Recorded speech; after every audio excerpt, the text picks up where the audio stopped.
Bioética, História e Saúde Pública.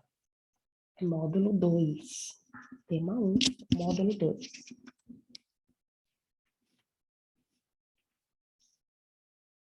Objetivo: definir os fundamentos da bioética. O que é bioética? A bioética foi criada em 1971 pelo professor von Rensselaer Potter como uma disciplina acadêmica que faria uma conexão entre as ciências e as humanidades. Para esse professor, a sobrevivência da humanidade dependia de uma ética baseada em conceitos biológicos. Então, por isso, o termo bioética. Os desenvolvimentos científicos, tecnológicos e sociais que passaram a ocorrer no século XX, relacionados às ciências biológicas e ao cuidado com a saúde, acabaram entrando em diversos momentos em conflito com concepções já existentes em relação ao tratamento e às obrigações morais dos profissionais de saúde e da sociedade com relação aos indivíduos doentes. O conceito de bioética, realizado por Potter, apesar de inicialmente não se referir a isso, passou a remeter então ao crescente interesse na ética em relação à saúde. Após isso, a bioética foi abordada em diversas perspectivas e a maioria delas voltadas para as ciências biomédicas. A biomédica é composta por algumas teorias. Veja a seguir. O utilitarismo foca no ato correto que deve ser tomado em cada circunstância, e esse ato correto vai ser o que for mais positivo para o maior número de pessoas. No utilitarismo, é importante, em algumas situações, olhar para a necessidade de todos os indivíduos envolvidos e tomar uma decisão, baseada na obrigação ou no kantismo, aquela que determina a adequação de uma ação, não baseada em suas consequências, mas por certas características que vão estar presentes nessa ação, baseada na virtude ética do caráter.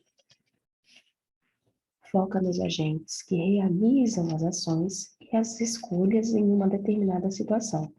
Ela dá maior destaque às virtudes e ao caráter virtuoso desses agentes, baseada nos direitos, individualismo liberal. Dá ênfase aos direitos presentes em uma situação e no peso e na força que vão ter naquele momento como determinante para a tomada de decisões, baseada na comunidade, comunitarismo. Considera que o que é fundamental na ética provém de valores comunitários, como o bem comum ou práticas tradicionais de uma certa comunidade.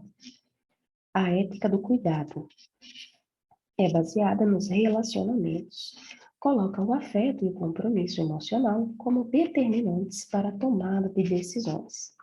A casuística é uma abordagem a partir de casos concretos. Foca em decisões práticas a partir de situações específicas.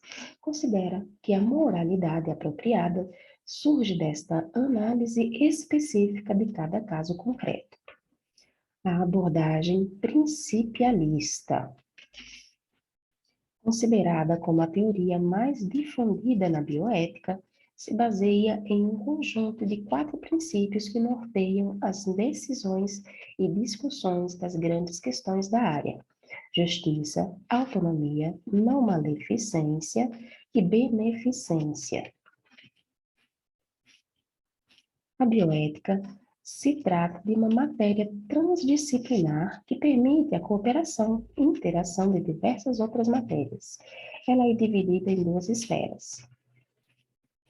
Situações emergentes são aquelas em que a sociedade tem que lidar agora com a aplicação da tecnologia em saúde e os conflitos resultantes. Nesse contexto, encontramos situações como a fertilização in vitro, a eugenia, a clonagem.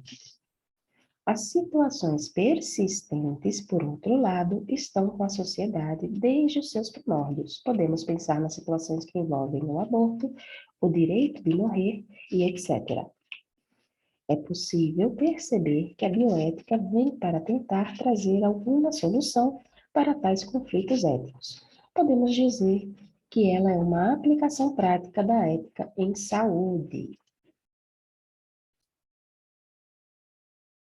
É por isso que foi tão importante estruturar uma disciplina na academia que pudesse comportar os diálogos provenientes destes dilemas. O filósofo Albert Johnson defende que há acontecimentos cruciais para o nascimento da bioética. A seguir, conheça um pouco mais da história da bioética. Um pouco da sua história. O primeiro ocorreu em 1962, quando a jornalista Shana Alexander publicou um artigo intitulado Eles Decidem Quem Vive e Quem Morre, que tratava dos desdobramentos da criação do Comitê de Ética em Washington. O Comitê de Seattle, como ficou conhecido, tinha a missão de disponibilizar decisões acerca da alocação de recursos em saúde. O primeiro desafio do comitê foi discutir a disposição das máquinas de hemodiálise para pacientes renais crônicos. O grande problema que esse comitê estava enfrentando foi o de existir um número muito maior de pacientes do que de máquinas. Os médicos, então, delegam esta decisão para outra pessoa. A partir daí, surgiu uma grande ruptura na ética da medicina, pois os médicos, pela primeira vez, passaram a delegar essas decisões a pessoas que não necessariamente eram da área da saúde. O segundo acontecimento crucial para a história da bioética aconteceu em 1966, quando Henry Beecher, um médico anestesista, publicou um livro com 22 relatos de pesquisas financiadas por instituições governamentais, farmacêuticas, laboratórios, usando pessoas que ele considerava cidadãos de segunda classe, prisioneiros, idosos, pessoas que não tinham capacidade moral de se defender contra os abusadores. Esses pesquisadores estavam injetando em idosos senis hospitalizados células vivas cancerígenas sem informá-los que estavam fazendo isso, com a finalidade de perceber como que o sistema imunológico do corpo humano respondia às células de câncer. É possível perceber que nem mesmo o direito à informação era levado em consideração. Outro caso que desperta o interesse é de Tuskegee.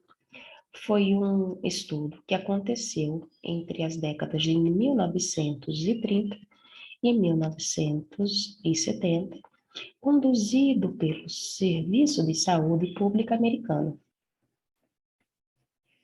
Utilizaram 400 pessoas negras que já possuíam a sífilis, ou seja, se aproveitaram da vulnerabilidade socioeconômica dessa população para ver como era o desenvolvimento da sífilis. Eles conduziram um caso, esse grupo que acreditava estar sendo tratado, porém estava recebendo um placebo para observar qual era o desenvolvimento da sífilis. Importante ressaltar que em 1928, Alexander Fleming já tinha descoberto a penicilina, que estava disponível como um fármaco desde 1941. Então, foi uma escolha do serviço americano dar placebo, usando a desculpa que, depois que o antibiótico tinha sido inventado, não seria mais possível acompanhar o desenvolvimento da doença, sendo considerado um grande absurdo. Precisamos lembrar que, na época, o grande desenvolvimento tecnológico não estava sendo acompanhado devido à falta de responsabilidade moral desses pesquisadores. Diante de todos esses casos que vieram a público, a opinião pública cobrou um posicionamento moral e ético com a delimitação de normativas e parâmetros de pesquisas clínicas com esses sujeitos de pesquisa. Kant, 1987. diz que o ser humano nunca pôde ser tomado como um instrumento. A humanidade sempre tem que ser o fim dela mesma, ou seja, os fins não justificam os meios. O terceiro acontecimento que efetivou a história da bioética ocorreu em 1967, quando o médico Christian Barnard realizou o primeiro transplante de coração na África do Sul com sucesso.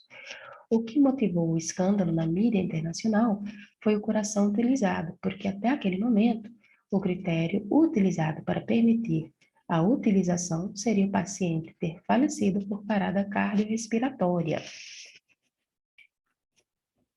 Como o médico iria comprovar a causa do falecimento, ele tinha matado um paciente para salvar outro. A partir daí, houve a busca por novos critérios. A Escola Médica de Harvard se encarregou de buscar por novos critérios em 1968, porém, estes parâmetros de morte só foram divulgados em 1975, quando começaram a estudar a possibilidade de um transplante pela morte cerebral e não mais cardiorrespiratória. No Brasil, esse tema é tratado pela Lei 9.434 de 97, que trata sobre os transplantes de órgãos e que adota abertamente esse critério de morte cerebral. Todos esses acontecimentos foram cruciais para a história da bioética, pois cada um trouxe uma transformação da bioética aplicada para o mundo. Esta é a importância da bioética e foi por isso que ela se disseminou de uma forma muito rápida, pois ela trazia respostas a angústias de problemas ético-morais devido aos desenvolvimentos tecnológicos. Ela trouxe respostas de quais eram os critérios de morte, novos parâmetros morais de pesquisa médica e trouxe os comitês de ética que existem no hospital e que permitem determinar a alocação de recursos. É importante ressaltar que a bioética traz com essas respostas sem deixar de pensar nos grupos socialmente mais vulneráveis. Ela é considerada uma ciência da ética aplicada que tem como preocupação cuidar dos grupos mais vulneráveis. Principialismo e a bioética. Em 1974, o governo americano, em resposta a alguns escândalos relacionados a experimentações com direitos humanos que ocorreram na época, constituiu uma Comissão Nacional sob proteção dos sujeitos da pesquisa bioética e comportamental para a pesquisa biomédica e comportamental. Essa comissão seria responsável por conduzir um estudo que identificaria princípios éticos básicos que deveriam ser aplicados em experimentos com seres humanos. Após 4 anos, essa comissão publicou o relatório Belmont, que identificava 3 princípios como norteadores da experimentação com seres humanos: autonomia, justiça, beneficência. O principialismo surgiu em 1979 com o livro Princípios da Ética Biomédica, do filósofo Tom Beauchamp e do teólogo James Childress. Com a publicação, eles conseguiram instrumentalizar a bioética. Eles ampliaram os princípios que foram identificados no relatório e desenvolveram a teoria do principialismo, aplicando esses princípios à assistência à saúde e a todas as questões da bioética. Eles ainda acrescentam um princípio que é o da não maleficência, no campo 2002.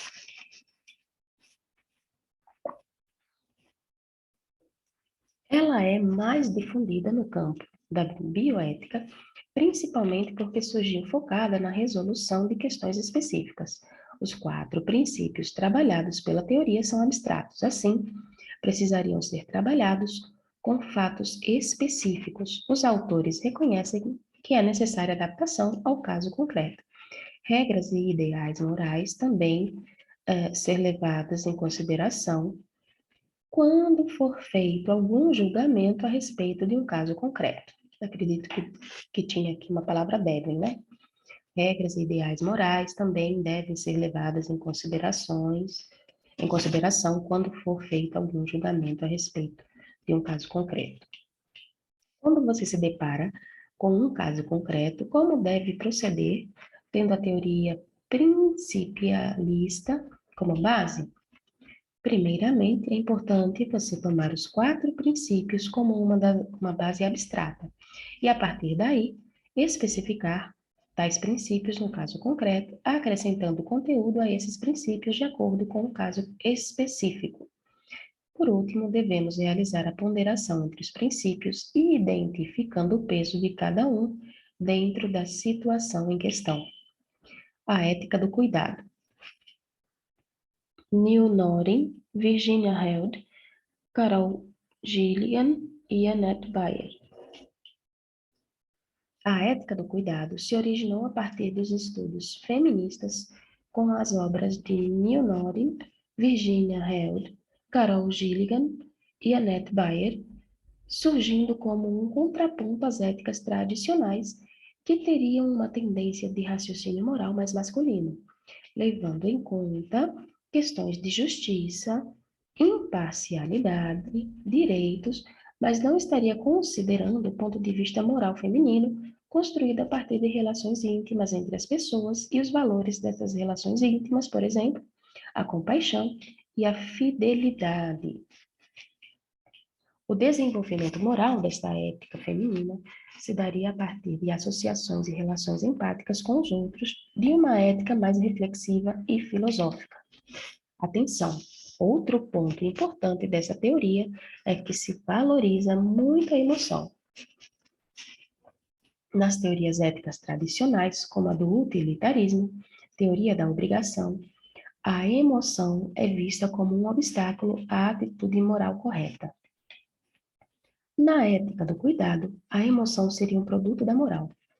Em outras palavras, as ações não teriam base no emocional. As ações seriam impulsionadas por outros motivos, que não a emoção. Na verdade, seria uma deficiência moral. Ao mesmo tempo, a ética do cuidado não necessariamente nega essas éticas tradicionais, mas sim seria um complemento a elas. Estaria trazendo um outro ponto de vista das teorias éticas, que seria o ponto de vista feminino. Para a ética do cuidado, a assistência aos pacientes deve ser realizada com atenção às necessidades de saúde, estabelecendo uma relação próxima, emocional e não distante, apenas baseada em direitos. Ela tem como grande preocupação o olhar sensibilizado ao outro, a preocupação com o sofrimento alheio e as angústias daquele que é cuidado. Algumas críticas a este modelo são a falta de uma estruturação de conceitos específicos, mais bem trabalhados, que dariam corpo a esta teoria, e o fato de que ela poderia fortalecer os papéis tradicionais dados à mulher na sociedade. Abordagem deontológica da bioética. A teoria deontológica recebe este nome porque se refere ao dever ser, às obrigações que existem em uma determinada situação, em contraponto à teoria ontológica, que se refere ao ser. Saiba mais. Existem diversas vertentes da teoria deontológica, algumas delas decorrentes de conceitos religiosos, como o catolicismo. Outras são relacionadas a conceitos éticos, filosóficos, como a lei natural, o imperativo categórico de Kant, que é uma das mais expressivas, como a teoria da obrigação. Essa teoria sugere regras morais que não possuem exceção, ou seja, em qualquer situação, a norma moral pode ser executada tendo como norma moral uma ação correta. Não são as consequências de um ato que vão torná-lo correto ou errado, mas sim as características deste ato. Esta norma moral gera preceitos. Então, as teorias deontológicas sempre vão se desenvolver a partir de alguns conceitos sobre ações específicas que gerariam os preceitos. Em suma, esses preceitos vão se concentrar em regras sobre ações específicas. Não são princípios morais, pois vão se referir especificamente a uma determinada ação. Exemplo: não se deve matar seres humanos inocentes. Isso seria um preceito, porque ele prescreve uma ação específica e, teoricamente, em qualquer situação que uma ação se encaixar nessas características, ela vai ser moralmente errada, não importando as circunstâncias. O valor moral de uma ação não se concentra nas consequências de um ato, mas nas características desta ação. Uma das teorias mais expressivas dentro da teoria da obrigação é a teoria de Kant.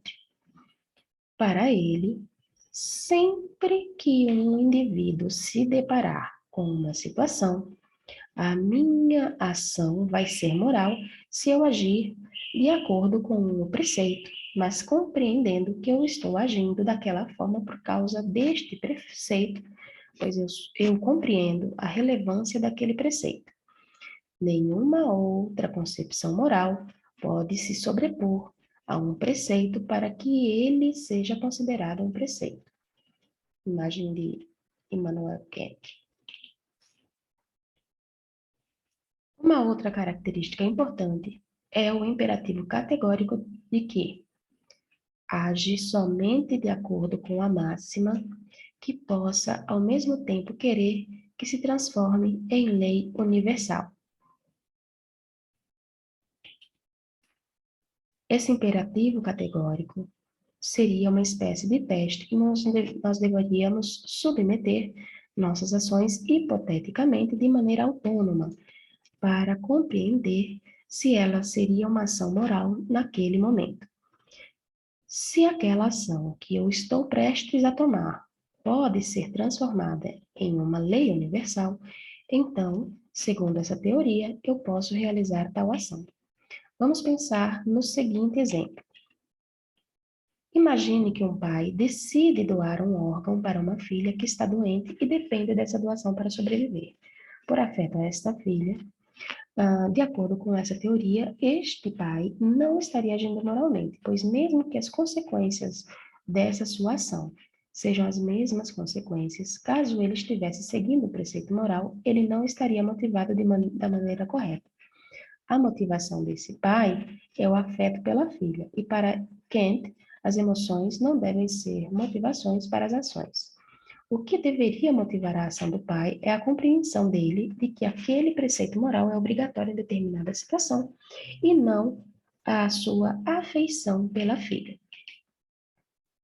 As teorias da obrigação são pouco utilizadas concretamente porque elas possuem um certo grau de abstração muito alto, sendo complexo perceber esses diversos preceitos morais nos casos concretos. Alguns teóricos vinculados a esta teoria consideram que outras teorias seriam necessárias à teoria da obrigação, como, por exemplo, temos a teoria casuística, em que você observa um caso concreto e, a partir dele, identifica um princípio que poderia identificar, que pudesse gerar certos preceitos morais.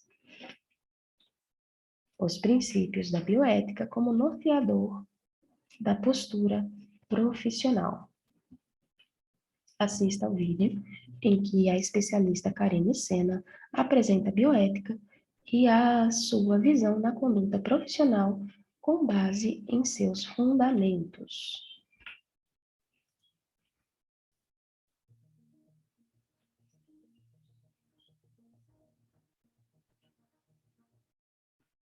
Olá, caros alunos. Eu sou a professora Karine Sena, mestre em Ciências do Cuidado. Vamos tratar aqui sobre os princípios da bioética como norteador da postura profissional. A bioética é um tema da filosofia, mais especificamente da ética, que trata de questões relacionadas ao tratamento ético da vida animal. Lembrando que nós, seres humanos, também nos incluímos no conceito de vida animal. Os gregos antigos diferenciavam a vida por meio de duas palavras.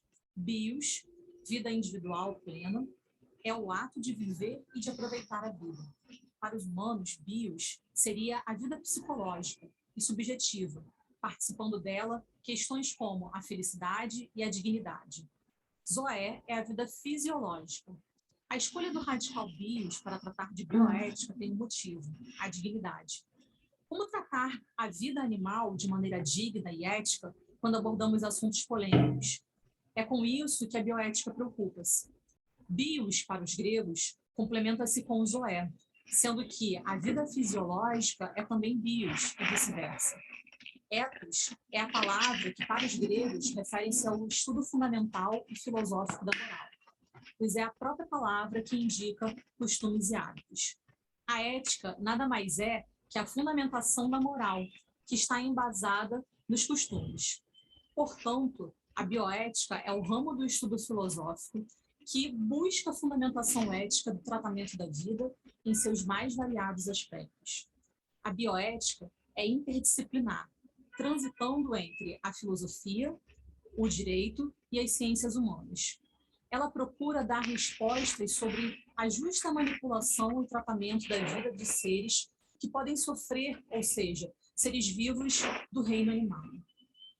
As preocupações da bioética alcançam hoje outras formas de vida, que não a humana, mas ela surge como uma específica preocupação em cima do ser humano, por conta das possibilidades que o avanço da medicina e da ciência provocaram na segunda metade do século XX. A engenharia genética proporcionou enormes possibilidades de interferência humana e científica na forma tradicional de conceber-se a vida, de manipulação genética para a eugenia, a possibilidade de clonagem. O ser humano conseguiu várias maneiras de esculpir e construir a vida em laboratório.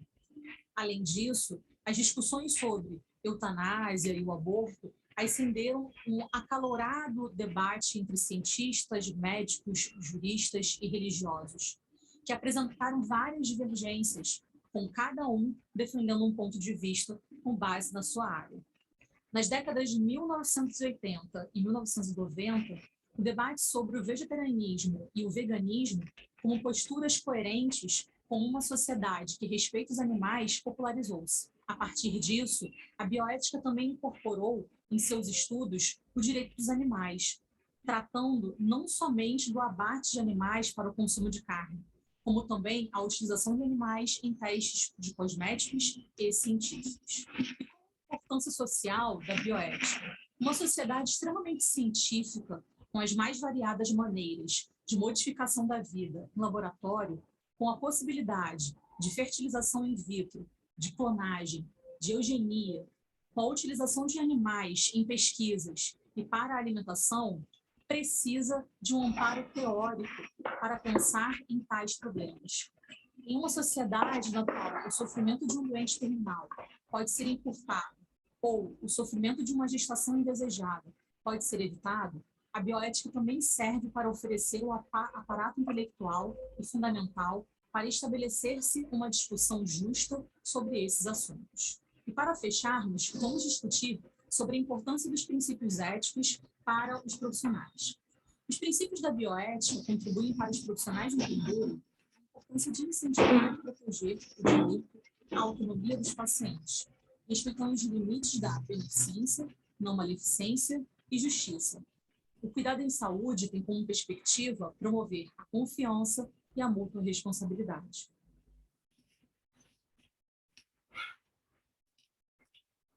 Verificando o aprendizado. A bioética é composta por algumas teorias. Marque a resposta incorreta. Foca no ato correto que deve ser tomado em cada circunstância. Esse ato é correto e esse ato correto é o que for mais positivo para um maior número de pessoas. Utilitarismo. B. Determina a adequação de uma ação, não baseada em suas consequências, mas por certas características presentes nessa ação. Kantismo. Foca nos agentes que realizam as ações e as escolhas em uma determinada situação. Ela dá maior destaque às virtudes e ao caráter virtuoso desses agentes. Comunitarismo. É baseada nos relacionamentos. Coloca o afeto e o compromisso emocional como determinantes para a tomada de decisões, a ética do cuidado. Considerada como a teoria mais difundida na bioética, se baseia em um conjunto de 4 princípios que norteiam as decisões e discussões das grandes questões da área: justiça, autonomia, não maleficência e abordagem principialista. Aqui é para escolher a incorreta. Aqui, como está pedida a incorreta, escolhi foca nos agentes que realizam as ações e as escolhas em uma determinada situação. Ela dá maior destaque às virtudes e ao caráter virtuoso desses agentes, comunitarismo, porque as outras estão corretas.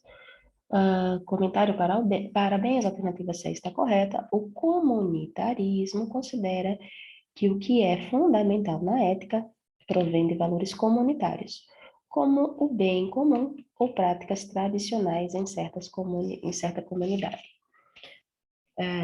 2. Na ética do cuidado, é incorreto afirmar que a assistência aos pacientes não deve ser realizada com atenção às necessidades de saúde. A ética do cuidado foi criada a partir de estudos feministas. Na ética do cuidado, a emoção seria um produto da moral. A ética do cuidado tem como grande preocupação o olhar sensibilizado ao outro, a preocupação com o sofrimento alheio e as angústias daquele que é cuidado. A ética do cuidado não necessariamente nega as éticas tradicionais, mas sim seria um complemento a elas. Vamos verificar, aqui ele está pedindo a alternativa incorreta.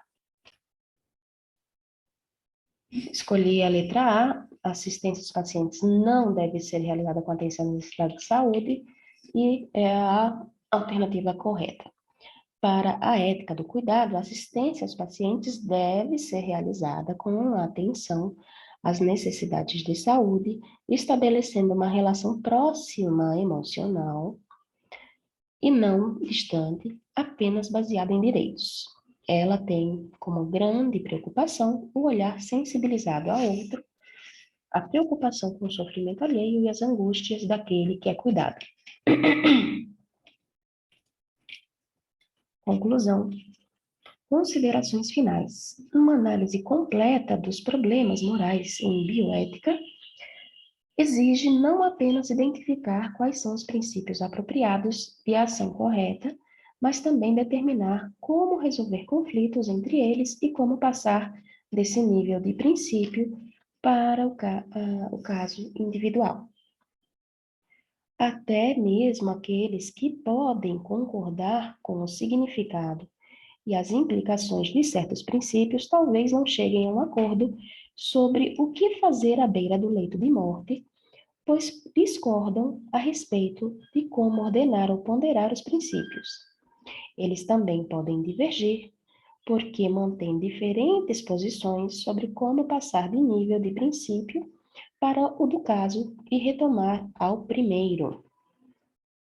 A teoria completa e estável é aquela que está em equilíbrio, em que os julgamentos considerados sobre casos individuais, as regras e as noções de como aplicar as regras e os princípios são coerentes com o ramo da bioética a outro.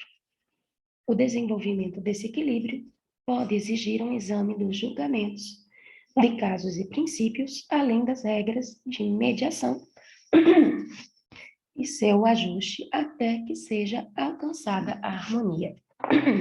Podcast. Agora, a especialista Karine Sena encerra esse tema comentando sobre o Código de Ética e sua interface com as regras de direito. Com regras e direitos.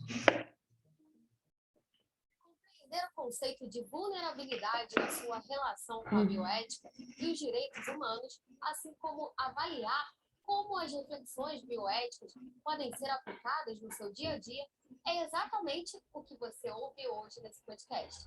E para esse bate-papo, hoje converso com Karine Sena. Karine, o que é a bioética e qual é a sua origem? A bioética pode ser entendida como ciência, disciplina ou movimento de intervenção social e centra a sua atenção fundamentalmente no agir da pessoa humana e nas consequências que daí resultam, pretendendo com isso melhorar as realidades de vida. É sobre essa que se alicerça reflexões sobre a forma como o ser humano, dotado de racionalidade, dá continuidade à sua espécie e se relaciona entre si e com o meio ambiente. A palavra bioética é uma junção dos radicais bio, que advém do grego bios, que significa vida no sentido animal e fisiológico do termo, e ethos, que significa respeito à conduta moral. Ou seja, trata-se de um ramo de estudo interdisciplinar que utiliza o conceito de vida, da biologia, o direito e os ramos de investigação ética que problematizam questões relacionadas à conduta dos seres humanos em relação a outros seres humanos e a outras formas de vida. A bioética surge na segunda metade do século XX, devido ao grande desenvolvimento da medicina e das ciências, que avançaram cada vez mais para a modificação da vida humana e a promoção do conforto humano, bem como para a utilização de cobaias vivas, humanas ou não humanas. A fim de evitar horrores como os que foram vividos dentro dos campos de concentração nazista e de técnicas médicas que feriram os princípios vitais das pessoas, surgiu a bioética como meio de problematizar o que está oculto na pesquisa científica ou na técnica médica quando elas envolvem a vida. Quais são os princípios da bioética? Em Princípios de Ética Biomédica, Bauschitz e Childress estabelecem 4 princípios básicos que devem nortear o trabalho bioético, tanto para as ciências que utilizam cobaias, quanto para as técnicas biomédicas e médicas que lidam diretamente com a vida. Esses princípios estão ligados a teorias éticas conhecidas e ganham um novo contorno em suas formulações voltadas para a vida animal. O princípio da não maleficência, que é o primeiro princípio, consiste na proibição, por princípio, de causar qualquer dano intencional ao paciente ou à cobaia de testes científicos. A sua mais antiga formulação se encontra no juramento de Hipócrates, no século XX, e ele foi estabelecido como um princípio bioético em estudos mais recentes, por Dan Closer e Bernard Gert. Outro princípio é o princípio da beneficência. Por ter seu germe encontrado no juramento de Hipócrates, em que se é afirmado que o médico deve visar ao benefício do paciente, esses autores, citados anteriormente por mim aqui, vão além, nos seus conceitos, estabelecendo que tanto médicos quanto cientistas que utilizem cobaias devem basear-se no princípio de utilidade, o utilitarismo de Mill e Beckman, visando a provocar o maior benefício para o maior número possível de pessoas. O princípio da autonomia, na filosofia de Immanuel Kant, e busca romper a relação paternal entre médico e paciente. Qualquer tipo de obrigação de cobaias para com a ciência. Trata-se do respeito à autonomia do indivíduo, pois esse é o responsável por si, e é ele que decide se quer ser tratado ou se quer participar de um estudo científico. O último princípio é o princípio da justiça.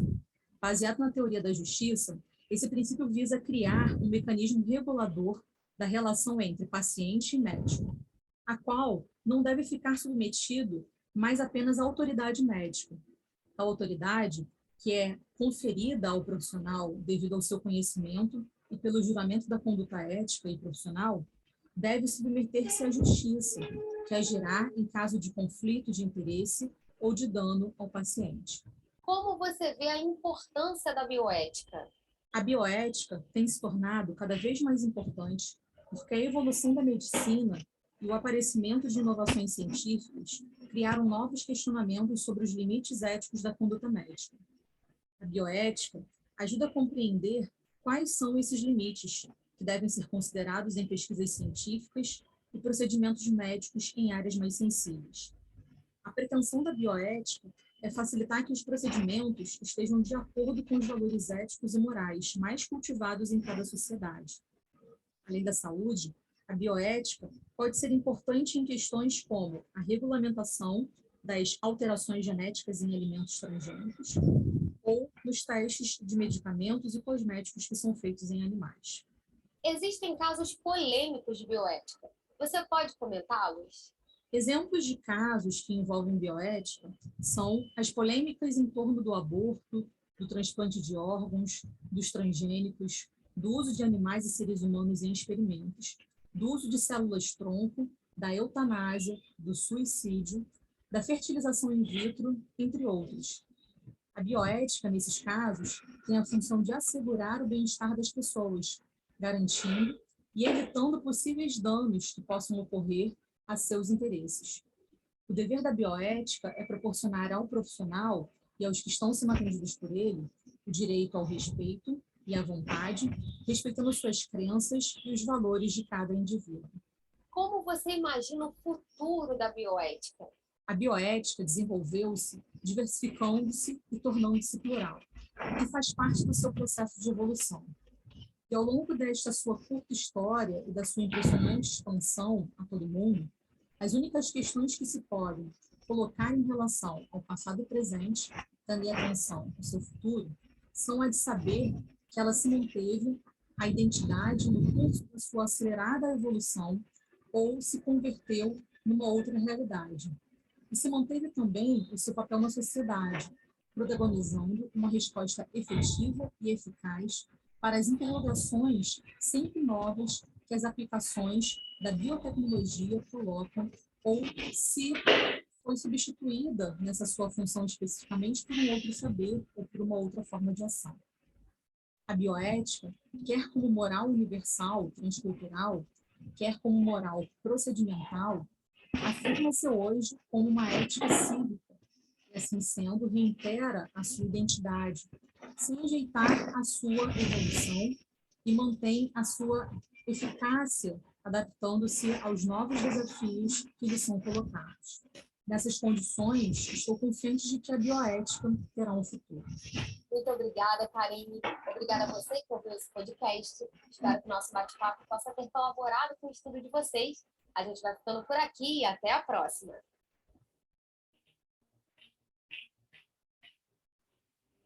Explore mais. Veja como Magda Santos Queric, Rosane Machado e Eliane Costa, a dimensão ética da atividade profissional. Busque na internet o artigo Ética e Bioética para dar início à reflexão. Notas. Direito de imagem, reserva da autora, direito de se manifestar. Conteudista e o PDF, caso alguém queira. E pronto. Encerramos por aqui o módulo 2.